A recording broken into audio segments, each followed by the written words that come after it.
আবার তোমাদের সকলকে নিয়ে চলে এলাম দীঘার ব্লগসে। সকাল সকাল আমার বরবাবু তার বন্ধুগুলোকে নিয়ে চলে গেল ব্রেকফাস্ট করতে। সর্বপ্রথমে এনার্জি বুস্ট করার জন্য চলে এলো তারা চায়ের দোকানে। 1 কাপ করে চা পান করবার পর তারা চলে এলো মুড়ি এবং ঘুগনি খেতে। আমার বরবাবু তো হিরো, তাই সে দোকানে খাবে না, তাই রুমে নিয়ে চলে এলো ঘুগনি মুড়ি এবং চপ।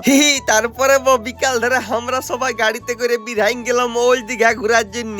দেখো বন্ধু, চা ইজ ভেরি ইম্পর্টেন্ট, তাই ওল্ড দীঘা ঘোরার আগে 1 কাপ করে চা পান করে নিলাম। এরা সমুদ্রের ধারে আসা মাত্রই দেখলো আকাশ ঘনিয়ে মেঘ এসেছে, তাই তারা মার্কেটে ঢুকে গেল, কারণ আমার বরবাবুকে তার প্রিয় বইয়ের জন্য কিছু জিনিস কিনতে হবে, তো তাই শীঘ্র আমরা আমাদের জিনিসপত্র কেনাকাটার পর আবার বেরিয়ে গেলাম টোটো ধরে আমাদের রুমের দিকে। ফাইনালি বন্ধুরা, অনেক কষ্ট করার পর আমি একটা 4 চাকা কিনে নিলাম। ঠিক আছে বন্ধুরা, আজকের ব্লগটা এখানে সমাপ্ত হলো। আসছে বছর আবার দেখা হবে।